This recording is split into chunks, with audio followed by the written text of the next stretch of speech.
Good morning my dear students. आशा करता हूँ कि तुम सब अपने अपने घरों पे एकदम स्वस्थ हो, खुश हो, अपना ध्यान भी रख रहे हो, पढ़ाई भी कर रहे हो।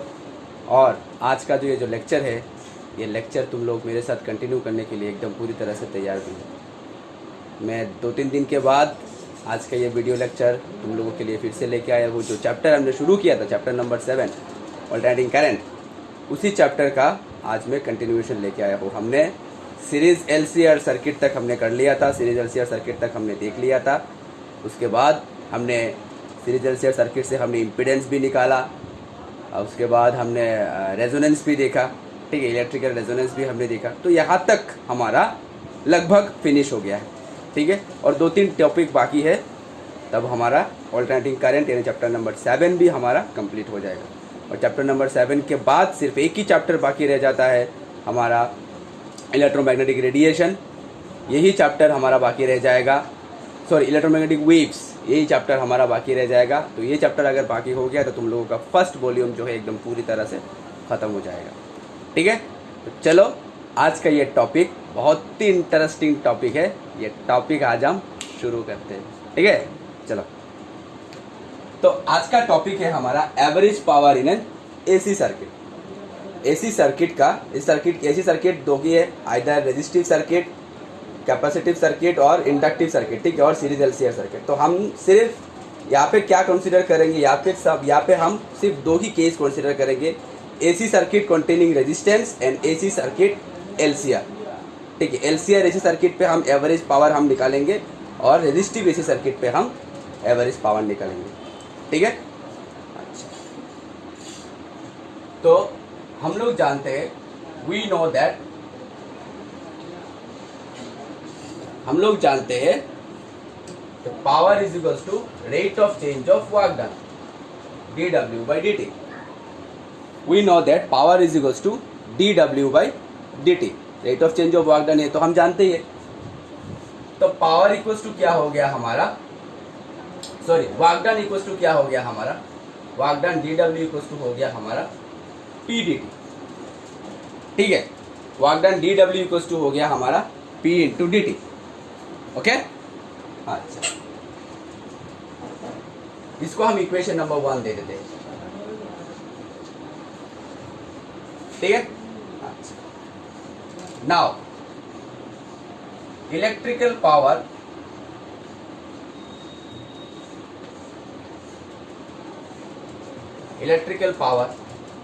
P इज इक्वल्स टू, हम जानते हैं, voltage into current. Electrical power तो हम जानते ही है, electrical power is equals to voltage into current. अभी वोल्टेज यहाँ पे हमारा ईएमएफ रहेगा, एसी साइन ईएमएफ रहेगा, और करंट तो हमारा एसी करंट रहेगा, ठीक है। अच्छा, इसको हम इक्वेशन नंबर 2 दे देते हैं। Now from equation 1 and 2, now from equation 1 and equation 2, equation 1 और 2 से हम क्या लिख सकते हैं, इक्वेशन 1 और 2 से हम लिख सकते हैं कि E into I D T is equals to D W, ठीक है। D W is equals to power की जगह पे हम ई आई बिठा दिए इंटू डी टी। इसको हम इक्वेशन नंबर 3 दे देते, धीरे धीरे चलेंगे, इसको हम इक्वेशन नंबर 3 दे देते, ठीक है। यहां तक पहले उतार लो फटाफट।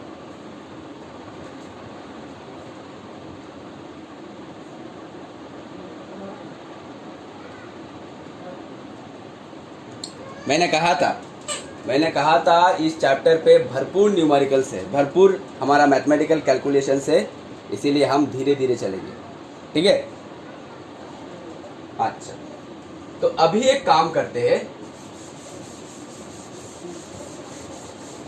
यहां तक तो हमने लिख लिया, इक्वेशन नंबर 3 दे दिया। अभी let AC sine EMF is equals to E0 sine omega T, और AC current I is equals to I0 sine omega T. क्यों, दोनों में कोई हमने फेज डिफरेंस कंसिडर नहीं किया। देखो दोनों इक्वेशंस पे हमने कोई भी फेज डिफरेंस इक्वेशंस नहीं किया, क्योंकि circuit is purely resistive. Circuit is purely resistive, ठीक है। और हम जानते हैं रेजिस्टिव सर्किट पे कोई फेज डिफरेंस नहीं रहता है, वोल्टेज और करंट एक ही दिशा से चलते, सेम फेज डिफरेंस से चलते, ठीक है। तो अगर इन दोनों वैल्यू को अगर हम इक्वेशन 3 पे बैठा दें, now from equation 3 dw is equals to E0 I0 sine square omega T, हो गया ना। हमने दोनों वैल्यू बिठा दिए, sine square omega T D T, D W is equal to हो गया हमारा E0 I0 sine omega T हो गया sine square omega T D T, ठीक है। Now total work done,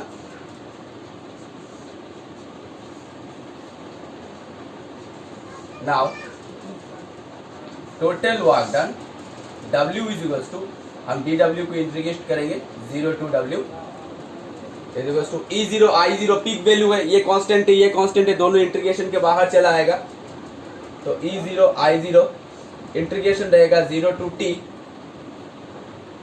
integration रहेगा हमारा 0 to T sine square omega T D T, ठीक है।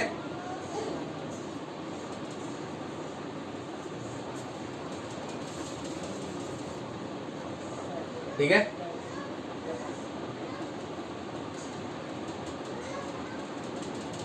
अभी देखो ये sign square omega T D T का हमने इंटीग्रेशन पहले भी किया है, पहले का लेक्चर अगर तुम लोग फॉलो करोगे तो ये साइन स्क्वायर ओमेगा टी का इंटीग्रेशन हमने ऑलरेडी निकाल चुके हैं, ठीक है। तो चलो फिर से करते हैं, अगर कोई नहीं भी फॉलो किया हो तो फिर से हम करते हैं। So W is equals to E0 I0 sine square omega T का इंटीग्रेशन का रिजल्ट आएगा integration 0 to T 1 minus cos twice omega T by 2 dt। ये कहाँ से आता है, ये मैंने ट्रिगोनोमेट्री का फॉर्मूला यूज करके दिखाया था। ये फॉर्मूला कहाँ से आता है, ये मैंने ट्रिगोनोमेट्री का एक फॉर्मूला यूज करके तुम लोगों को दिखाया था, ठीक है। तो पहले का लेक्चर अगर तुम लोग फॉलो करोगे तो ये कहाँ से आया ये ऑटोमेटिकली तुम लोग समझ जाओगे।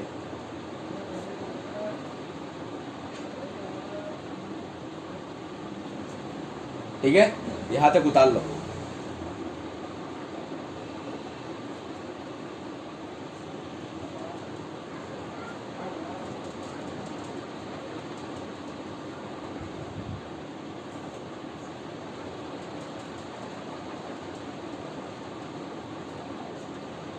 अभी हम इंटीग्रेशन करेंगे, इसका इंटीग्रेशन का रिजल्ट आता है W is equals to E0 I0 by 2, इसका इंटीग्रेशन का रिजल्ट आता है integration dt limit from 0 to T minus integration cos twice omega T 0 to T dt, ठीक है। तो ये पार्ट ऑटोमेटिकली जीरो हो जाएगा क्योंकि यहाँ पे हमारा साइन आएगा और साइन के बाद मैंने दिखाया था p के जगह पे अगर लिमिट बिठाओगे तो ये पार्ट पूरा का पूरा हमारा जीरो आ जाएगा। अगर जीरो आ गया तो वर्क डन का अल्टीमेट वैल्यू आ जाएगा E0 I0 2 dt पे, यहाँ पे हम लिमिट बिठाया तो t W is equal to this, ये आ गया हमारा वर्क डन। इक्वेशन नंबर 4 दे देते हैं। Now average power of AC, average power of AC resistive circuit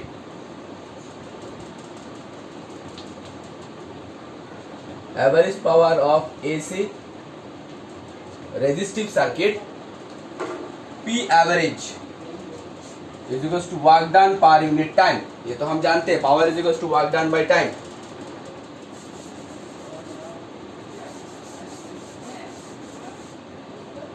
ठीक है। Now average power of AC resistive circuit, P average is equals to work done divided by time. तो work done की जगह पे हम वर्क डन का value बिठाएंगे E0 I0 T by 2 into T. तो टी हमारा कैंसिल हो गया, E0 by 2 E0 I0 by 2, ये हो गया हमारा P average.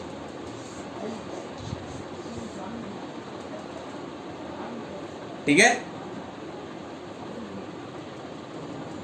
This is the average power during AC resistive circuit. उतार लो।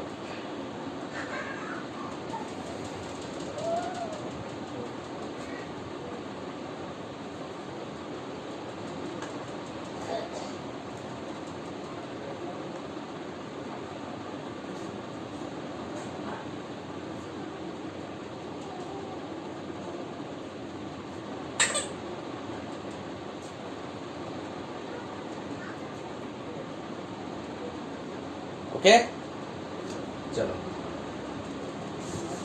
नेक्स्ट हम देखेंगे, ये तो हमने रेजिस्टिव सर्किट पे देखा, अभी हम देखेंगे एलसीआर सर्किट पे, average power in LCR circuit.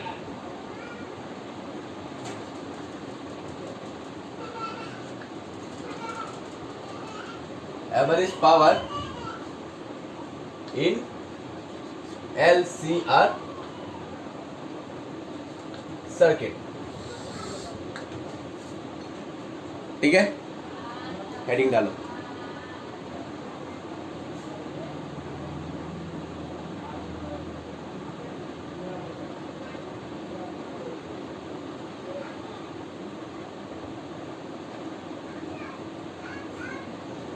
तो एसी पे हम ईएमएफ कंसीडर करेंगे, E is equals to E0 sine omega T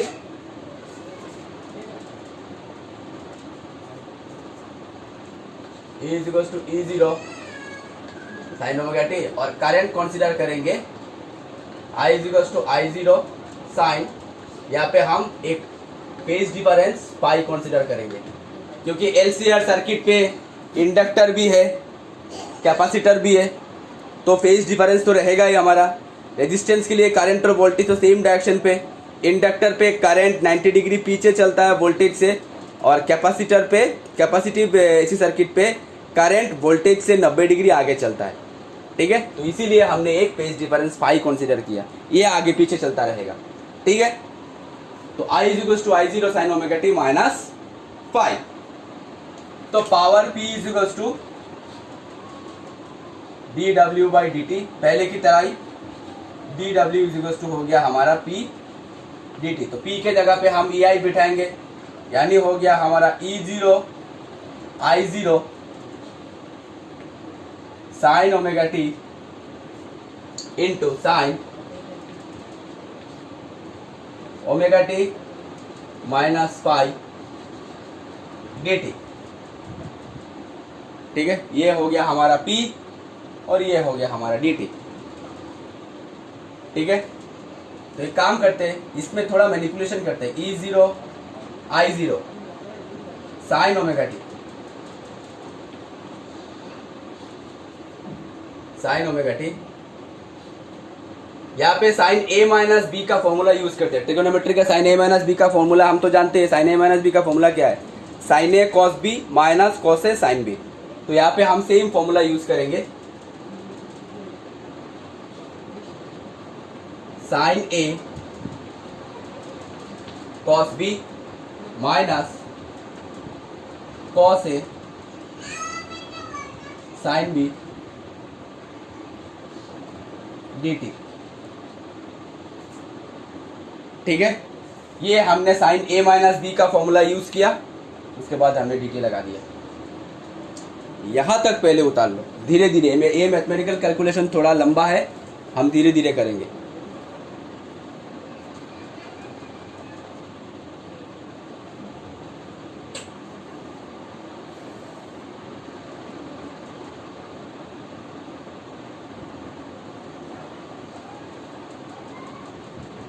okay, अच्छा तो अभी हम मल्टीप्लिकेशन करते हैं। चलो हम ये मल्टीप्लिकेशन करें, अंदर के सारे चीज़ों से हम मल्टीप्लिकेशन करते हैं। तो इधर का हो गया हमारा D W equals to E0 I0 तो है हमारा। मल्टीप्लिकेशन करो, sine omega T sine square omega T cos phi minus sine omega T cos omega T sine पाई,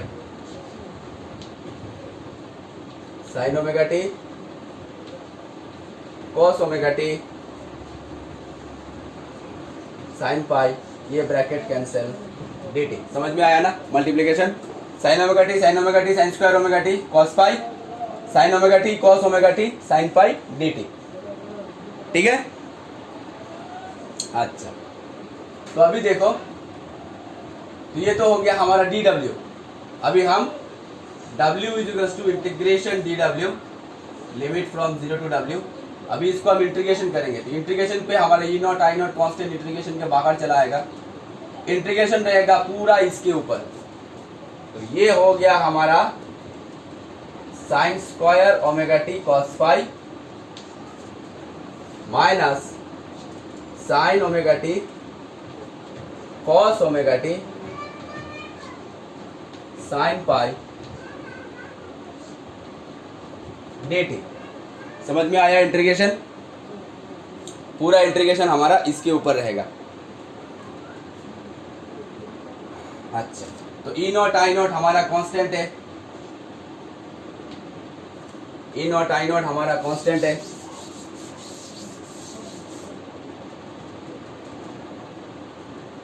इंटीग्रेशन रहेगा इसके ऊपर, तो यहाँ पे हमारा cos फाई कांस्टेंट है, यहाँ पे हमारा cos फाई कांस्टेंट है। cos फाई को हम बाहर लेके आ जाते हैं, इंटीग्रेशन रहेगा 0 टू t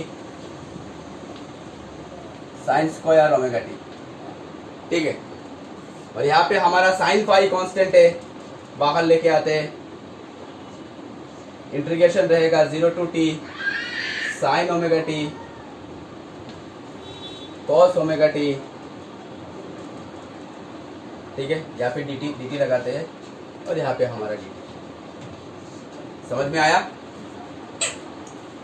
यहाँ पे हमारा cos फाई कांस्टेंट है, sign square omega T dt, integration रहेगा इसके ऊपर, और यहाँ पे हमारा साइन फाई कांस्टेंट है, इंटीग्रेशन के बाहर लेके आते हैं, तो इंटीग्रेशन रहेगा sign omega T cos omega T dt के ऊपर।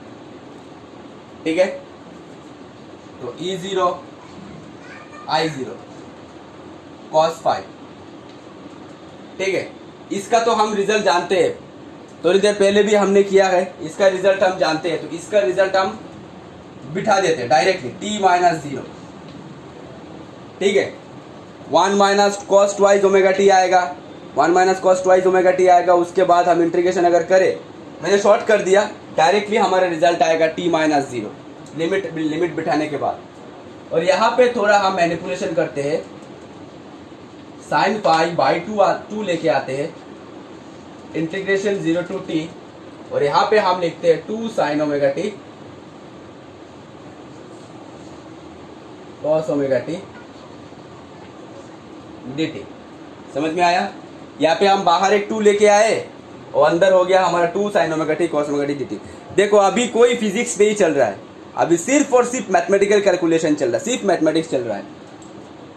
Is equals to E0 I0 t cos phi, अंदर हो गया हमारा t cos phi minus sine phi by 2। Okay, अभी देखो 2 sine theta cos theta, 2 sine theta cos theta का formula क्या है? Sine twice theta. 2 sine theta cos theta यानी हो गया हमारा साइन ट्वाइस थीटा। ठीक है, तो हो गया हमारा integration 0 to t sine twice theta. अगर ओमेगा टी को अगर हम थीटा पकड़े तो sine 2 sine theta cos theta यानी हो गया साइन ट्वाइस थीटा यानी sine twice omega T dt। ठीक है, समझ में आया? यहां तक पहले उतार लो।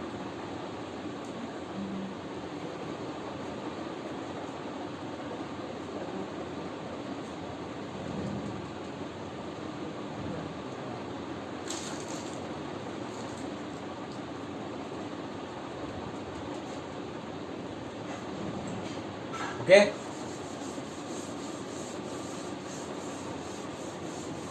अभी देखो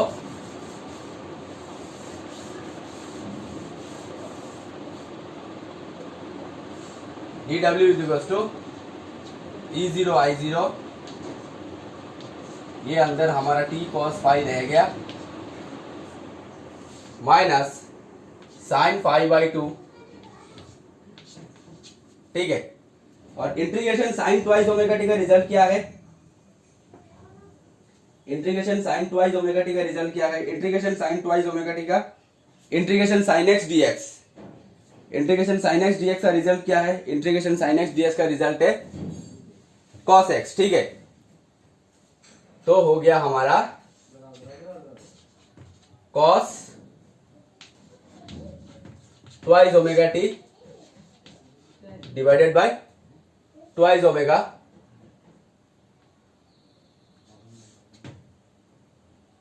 cos twice omega T, twice omega limit from 0 to, समझ में आया? ठीक है, अच्छा।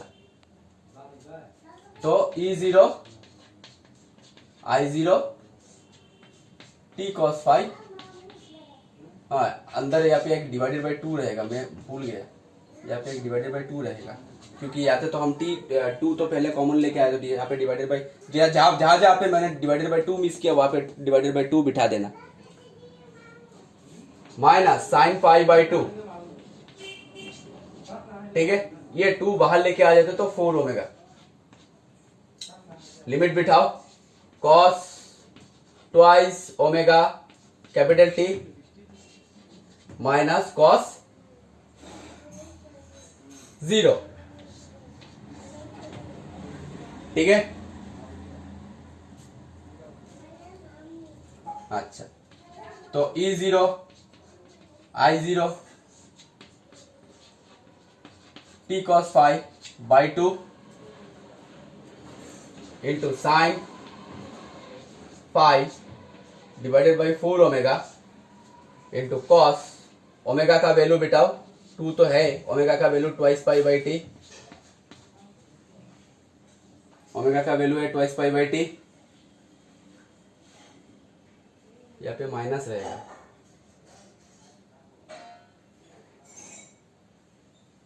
हाँ ठीक है, माइनस 0 यानी कॉस 0 1, ठीक है।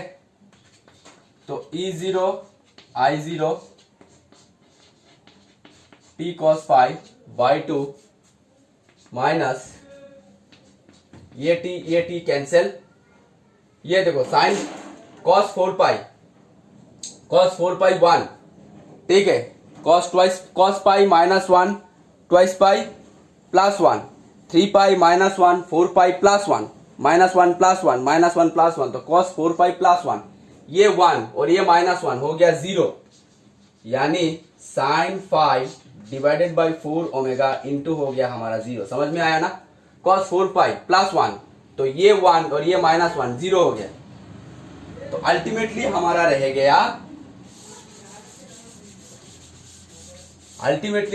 गया E0 I0 T cos five divided by 2 minus 0, यानी DW इक्वल्स टू हो गया E0 I0 by 2 into T cos 5, यहां तक हो गया हमारा DW, ठीक है। यहां तक उतारो पहले,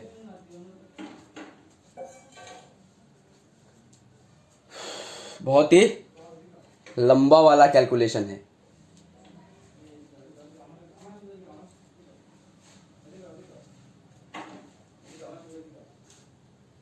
okay.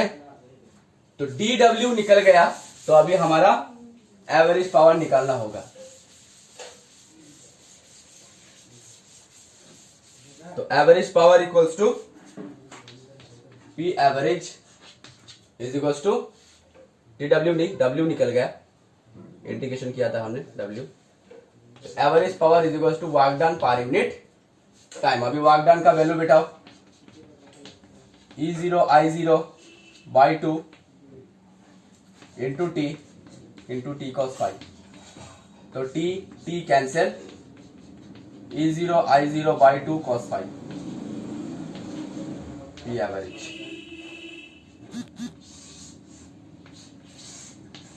This is the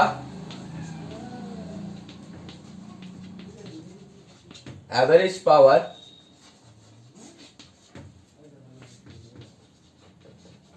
in series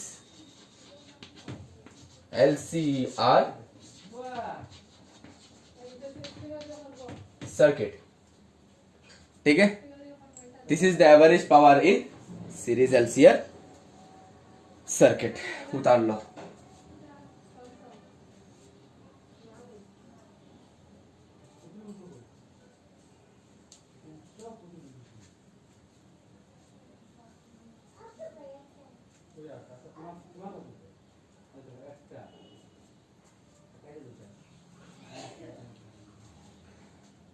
ठीक है,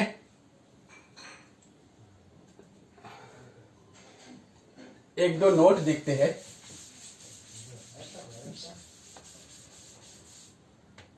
note,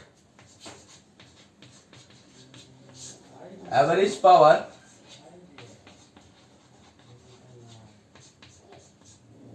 in series LCR circuit is P average is equals to E0 I0 by 2 into cos phi। ठीक है, अब इसको देखो मॉडिफाइड करके हम ये भी लिख सकते हैं E0 by √2 I0 by √2 लिख सकते हैं ना। √2 तो हमारा 2 ही हो गया। अभी देखो फॉर्मूला हमने पाया था I0 by √2 यानी RMS value of AC current. ठीक है, I0 by √2 is the RMS value of AC current, यानी ये हो गया हमारा IRMS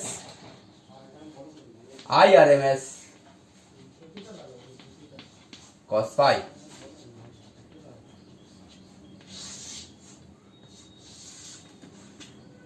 ठीक है, IRMS cos phi, यानी अगर कोई नहीं भी जानता है तो IRMS is the E0 by √2 and IRMS is the I0 by √2। ठीक है, ये है नोट नंबर 1।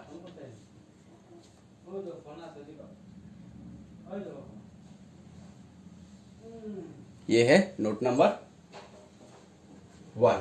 नोट नंबर 2 हम देखेंगे, बता लिया। चलो नोट नंबर 2 देखते हैं। Note number 2, cos phi is called, ये तो हम जानते हैं फिर भी लिखा के दे रहा हूं, cos phi इज कॉल्ड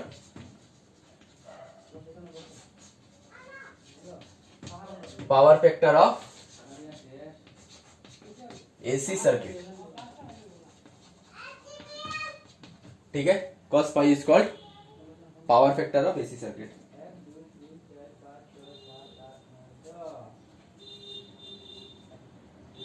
ठीक है,